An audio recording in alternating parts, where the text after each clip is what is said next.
Sziasztok! Ebben a mai videóban ezt fogom kinyitni. Ebben 4 csomagkártya van, és ebből 2 limitált. Igen. Kezdjünk is bele. Ahogy ez a csomagolás, ez elég jól néz ki. Próbálok rá vigyázni. Sikerült is. Próbálom úgy, hogy limitedek maradjanak. Ide. Leghátulra. De így lefordítva ide rakom őket. Még van benne egy. Így. Na. Hol a 4. csomag? Felejtettem kivenni. Igazi profi vagyok.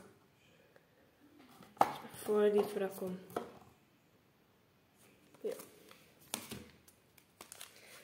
Nézzük ebből milyen.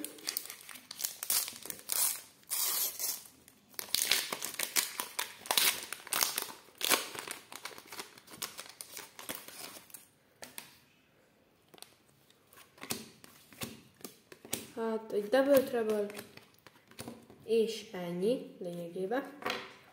Giantnek most örülnék. Nyitnánk egy kis Giantet. Ebből a pakokból.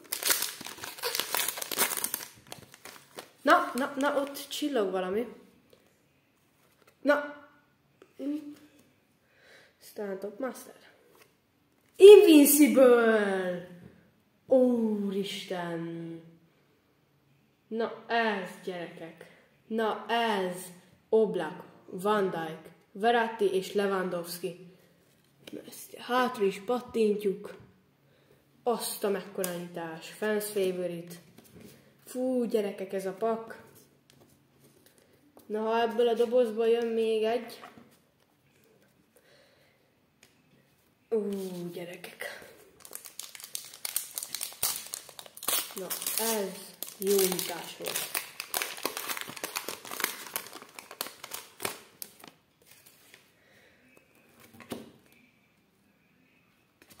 Salah, fans favorite.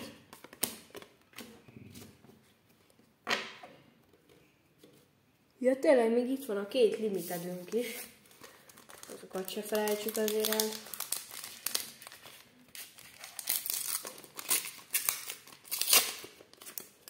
Jaj, ezt kicsit elcsesztem. Ó, nem, gyerekek. Már megint láttok valami csillogósat.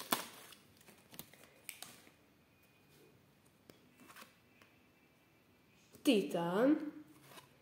És ezt láthattam. Fans favorite. Na és még jön a 2 limited. Ha fel tudnám venni ezt a lapot. És még jön a 2 limited edition. Úgy. Paulo Diaz. Nagyon király. Következő. Na, még egy DVSC-s. Hát több DVSC-s limiteden van, mint összesen. Hát ez, gyerekek. Na de köszönöm, hogy megnéztétek ezt a videót. Ha tetszett, lájkoljatok és iratkozzatok fel. Na, sziasztok!